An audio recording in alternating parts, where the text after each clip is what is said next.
भविष्य मालिका के अनुसार महाविनाश और युग परिवर्तन का दौर भी शुरू हो चुका है। अच्युतानंद दास के अनुसार दुनिया संधि काल में है। 2030 तक दुनिया भर में बड़े प्राकृतिक बदलाव होंगे। इसी बदलाव में शामिल है अमरनाथ धाम का पवित्र शिवलिंग, जो लगातार साल दर साल पिघल रहा है, जिससे हिमलिंग का आकार पिघलकर बहुत कम हो गया है और यात्रा के आखिरी सप्ताह तक बाबा बर्फानी पिघलकर अंतर्ध्यान हो जाते हैं। शिवलिंग के तेजी से पिघलने का कारण तापमान में वृद्धि को बताया जा रहा है। कुछ वर्षों पहले तक शिवलिंग का आकार करीब 20 फीट हुआ करता था, किंतु अब शिवलिंग का आकार भी काफी कम हो गया है। आइए हम पहले यह जान लेते हैं कि अमरनाथ धाम का हिंदू धर्म में क्या महत्व है।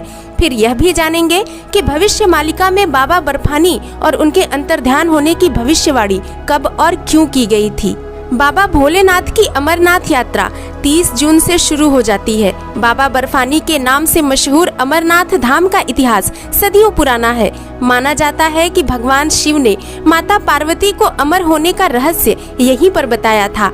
यह भी कहा जाता है कि अमरनाथ जाकर हिमलिंग के दर्शन मात्र से ही इंसान को सभी पापों से मुक्ति मिल जाती है।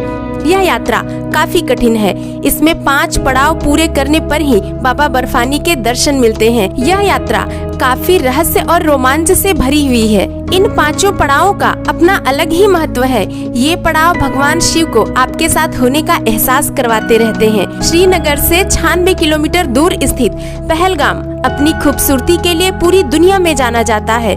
लिगदर और अरु नदियाँ, ऊंचे पहाड़, गहरी घाटी देखने में बेहद खूबसूरत लगते हैं। ठहरने के लिए यहाँ कई अच्छे होटल भी मिल जाते हैं। ऐसा माना जाता है कि जब भगवान शिव माता पार्वती को अपने अमर होने की कथा सुनाने वाले थे, तब पहले उन्होंने किसी गुप्त जगह की तलाश की। इस दौरान उन्होंने नंदी को पहले छोड़ दिया था। नंदी को उन्होंने जिस स्थान पर छोड़ा था उसे ही पहलगाम के नाम से जाना जाने लगा। यहीं से अमरनाथ यात्रा की शुरुआत होती है। इसके बाद दूसरा पड़ाव आता है, जिसे चंदनवाड़ी कहते हैं। पहलगाम से चंदनवाड़ी की दूरी 16 किलोमीटर है। चंदनवाड़ी पहुंचने के लिए मिनी बसें भी चलती हैं। माता पार्वती को अमर कथा के बारे में बताने के लिए भगवान शिव पहलगाम के बाद आगे बढ़े और कुछ ही दूरी पर जाकर उन्होंने अपनी जटाओं से चंद्रमा को अलग कर दिया। जिस जगह पर उन्होंने चंद्रमा को अपनी जटा से अलग किया था वो चंदनवाड़ी ही है। इस स्थान पर भगवान शिव ने चंद्रमा के साथ साथ अपने माथे पर लगे चंदन और भभूत को भी उतार दिया था।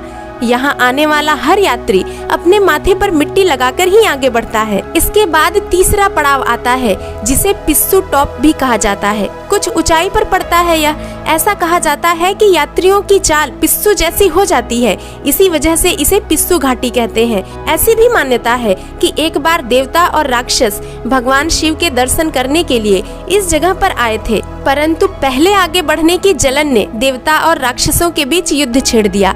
देवताओं ने राक्षसों को पिस्सू की तरह मारा था। इस वजह से भी इस जगह का नाम पिस्सू घाटी रखा गया है। पिस्सू घाटी को पार करने के बाद आता है हमारा अगला पड़ाव, जिसे शेषनाग झील कहते हैं। ऐसी मान्यता है कि इस झील में शेषनाग का वास है। अमरनाथ की यात्रा करते समय शिव जी ने अपने गले से सांप उतार दिया था। कहा यह भी जाता है कि 24 घंटे में से एक बार शेषनाग इस जगह दर्शन देने के लिए जरूर आते हैं। इस झील का आकार भी आपको नाग के जैसा ही दिखाई देगा। इसे देखकर ऐसा लगता है मानो शेषनाग फन फैलाकर बैठे हुए हों। शेषनाग पड़ाव के बाद आता है महागुड़स पर्वत। यह विशाल पर्वत हरे और भूरे रंग का दिखाई देता है, साथ ही इसका आकार भी अत्यधिक सुंदर है। ऐसी मान्यता है कि भोलेनाथ ने अपने पुत्र गणेश को यहाँ बैठा दिया था, इसलिए इस जगह को महागुड़स पर्वत के साथ साथ गणेश टॉप भी कहते हैं। शेषनाग से 4.5 किलोमीटर तक 14,000 फीट की ऊंचाई पर चढ़ना पड़ता है। फिर 12,000 फीट की ऊंचाई पर पंचतरड़ी की घास की भूमि पर उतरना भी पड़ता है। यह रास्ता नालों और झरनों से भरा है। पंचतरड़ी में भैरव पर्वत के चरणों में 5 नदियां बहती हैं, जो स्पष्ट रूप से भगवान शिव के जटाओं से उत्पन्न हुई हैं। इन पड़ावों को पार करने के बाद अंत में आती है बाबा बर्फानी की गुफा। यहाँ पैदल चलने का रास्ता भी बर्फ के पुल से होकर जाता है। पुल के नीचे कलकल करती अमरावती नदी बहती है और ऊपर बर्फ जमी रहती है। बर्फानी शिवलिंग पर्वत के बीच 20 फीट लंबी, 30 फीट चौड़ी और लगभग 15 फीट ऊंची गुफा के अंदर भगवान का प्राकृतिक शिवलिंग है। अमरनाथ गुफा के बारे में सबसे पहले 16वीं शताब्दी में एक मुसलमान गडेरिये बूटा मलिक को पता चला था, जो कि एक ताज्जुब की बात है कि यहाँ पर फूल बेचने वाले सभी लोग मुसलमान ही थे। यहाँ की प्रमुख विशेषता पवित्र गुफा में बर्फ से प्राकृतिक शिवलिंग का निर्मित होना है। प्राकृतिक हिम से निर्मित होने के कारण इसे स्वयंभू हिमानी शिवलिंग भी कहते हैं। आषाढ़ पूर्णिमा से शुरू होकर रक्षाबंधन तक पूरे सावन महीने में होने वाले पवित्र हिमलिंग दर्शन के लिए लाखों लोग यहाँ आते हैं। गुफा की परिधि लगभग 150 फुट है और इसमें ऊपर से बर्फ की पानी की बूंदें जगह जगह टपकती रहती हैं।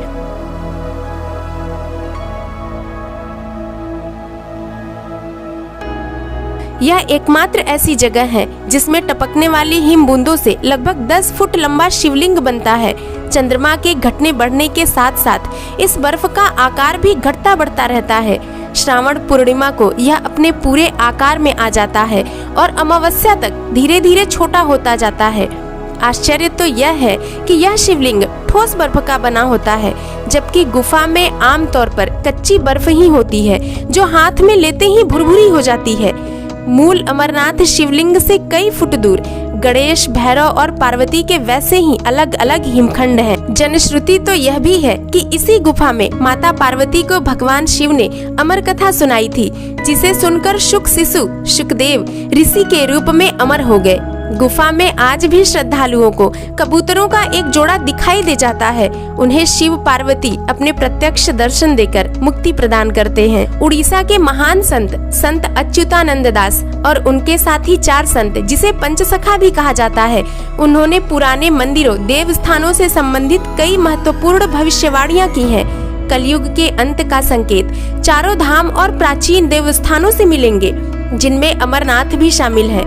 कलयुग के अंत तक लोग भगवान, पूजा पाठ, धर्म कर्म में रुचि नहीं लेंगे, देवताओं के खिलाफ बोलना शुरू कर देंगे, भगवान की भक्ति और धार्मिकता में लीन व्यक्तियों और संतों का अपमान करेंगे, उन्हें कष्ट और पीड़ा पहुंचाएंगे। भविष्य मालिका के अनुसार धरती 3 चरणों से गुजर रही है। पहला कलयुग का अंत होगा, दूसरा महाविनाश होगा और तीसरा एक नए युग की शुरुआत होगी। भविष्यवाणियों में उन्होंने कहा है कि आसमान में 2 सूर्य दिखाई देंगे, यानी कि तापमान में इतनी वृद्धि होगी जितना कि 2 सूर्य का ताप धरती पर पड़ रहा हो। बाबा बर्फानी के अंतर्धान होने के साथ साथ पुरी का जगन्नाथ मंदिर भी समुद्र में डूब जाएगा, क्योंकि मंदिर की 22वीं सीढ़ी तक पानी आ जाएगा। ये सारी घटनाएं 2022 से 2029 के बीच ही घटेंगी। अमरनाथ धाम के प्रमुख शिवलिंग से कई फुट दूर गणेश, भैरव और पार्वती के वैसे ही अलग अलग हिमखंड भी निर्मित हैं। ये भी समय के साथ अंतर्ध्यान हो जाएंगे। दोस्तों, हिंदू धर्म ग्रंथों में आपकी कितनी आस्था है और बाबा बर्फानी के अंतर्ध्यान होने के संबंध में आपकी क्या राय है, हमें कमेंट बॉक्स के जरिए जरूर बताएं। और वीडियो थोड़ा भी अच्छा लगा हो तो वीडियो को लाइक करें, चैनल को सब्सक्राइब करें और वीडियो को शेयर भी करें।